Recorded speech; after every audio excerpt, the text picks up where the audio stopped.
Hi, I'm Channa Bunkapur. I'm a trainer in GoMaster.in. So today's problem in September Lead Coding Challenge is out.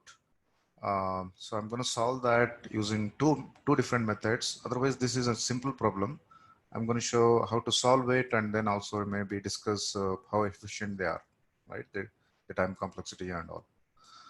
So the problem is, the title of the problem is find the difference. So the problem has two strings, S and T. S is kind of the source string, which is just a string of characters, and T is another string, which is an anagram of S.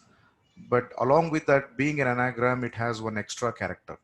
So anagram is essentially a permutation of a string, right? So we need to find which is that extra character in T, right? So to understand that, the example given here has, S has only 4 characters, A, B, C, D, and T has A, B, C, D, and one extra character, right? But the example is very trivial.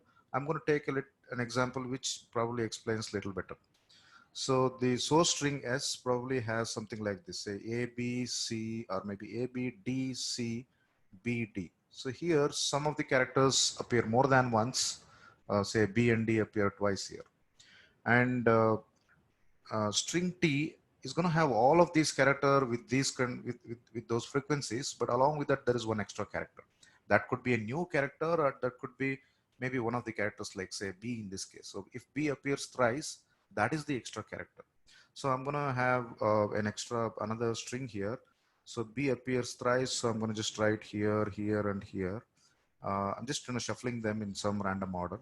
So probably A appears here, and C appears here, and D appears here and here.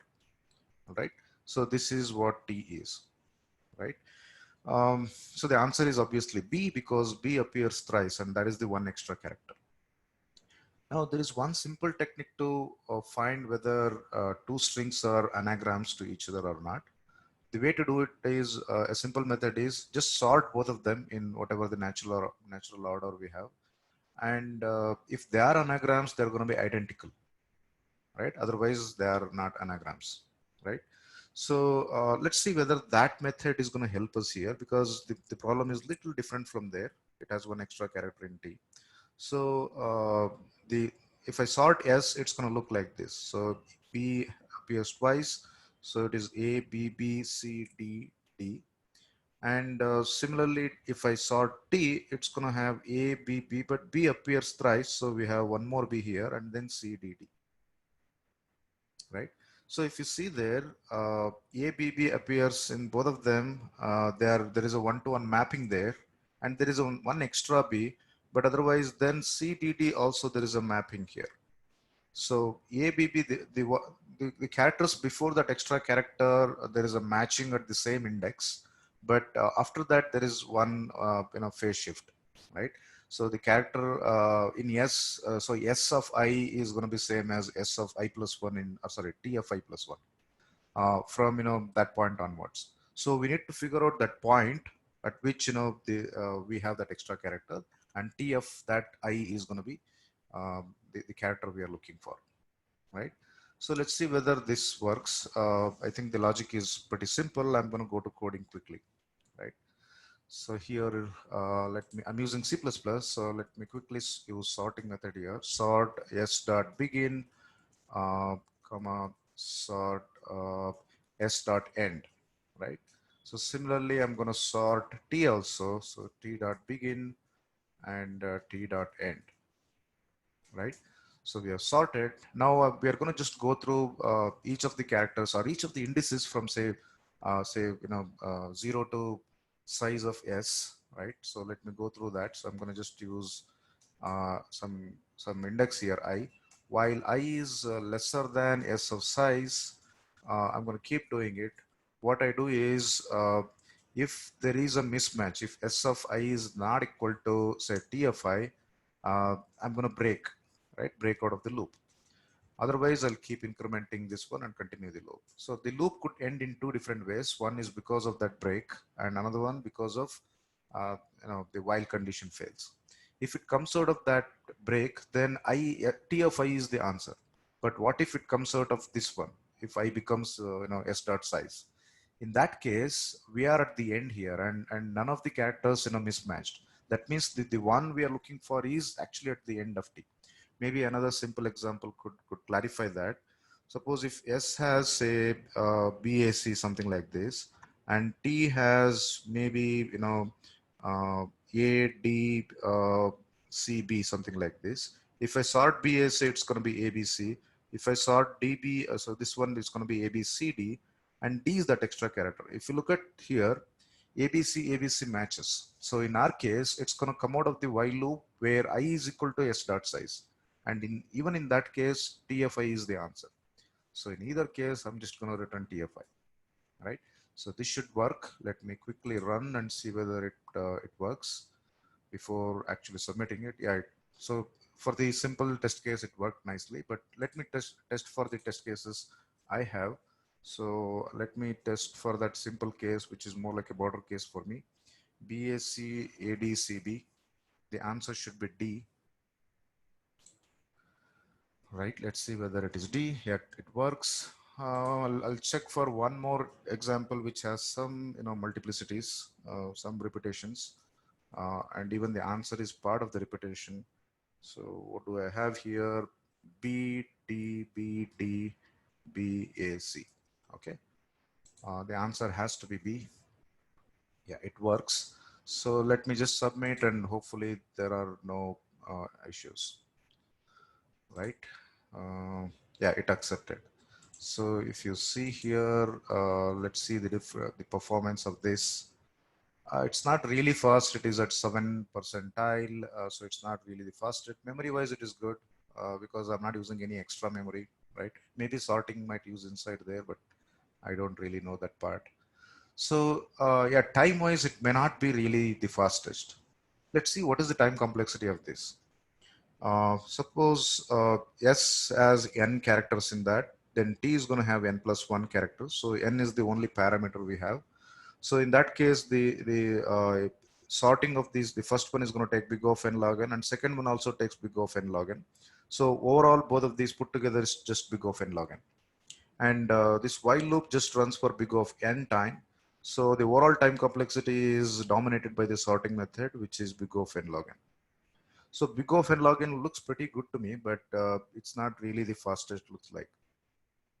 Now, how can we improve this? Can we bring it down to n, or can we bring it down to even lesser than n? It's easy to realize that we cannot bring it to lesser than n because the lower bound for this problem has to be at least big of n. The reason is, look at this, S and T both has n characters, n or n plus 1 characters. And the answer we need could be anywhere in T, and we don't know that. So we are going to have to see all characters in T.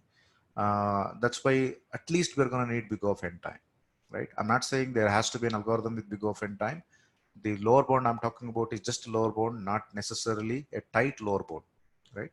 So let's see whether we can come up with a little better method. Try for big of n time. If you think about it for a minute, so what we need is, suppose if I just go through every character of T and then see whether that is there in S or not. So there should be a matching character in S for every character in T except for one character, and that is the answer. But looking up in S for every character could be expensive. But what if we pre-process S and get some kind of set where we can just look up very quickly, right? That leads to some data structures like set or multi-set, because here there could be multiple occurrences of a single character. So I'm going to use a multi-set. And again, the order does not matter. So probably I'm going to use an unordered multiset, because ordered multiset might take more time than unordered multiset, because ordering doesn't matter here. So that's why I'm going to use unordered multiset and see. So the logic is, I'm going to insert all the characters of S into a multiset. And then I go through each character of T and see whether it is present.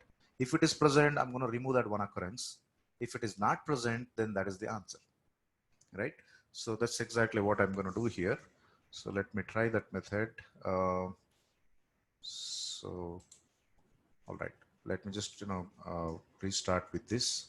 So I need a multiset here, actually unordered multiset.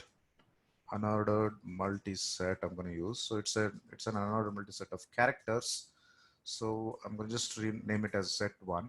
So I need to just go through each character of S, right? For each character in S, I need to insert it there. So it's basically set one dot insert ch, right? That's simple. Let me just keep that in one single line. So I inserted all the characters of S into the set. Now I'm going to go through all the characters of T, but I have some extra thing to do. Let's see that. What I need to do is, if it is present there, I need to just remove one occurrence. But if it is not present, we found the answer. Maybe I'm going to check for that if it is not present. So what do I need to do? Set one dot count. If I look at the count of ch, if that count is 0, that means there are no occurrences of that. I'm going to return ch. That is the answer. If count is more than 0, then there is an occurrence. We need to remove that.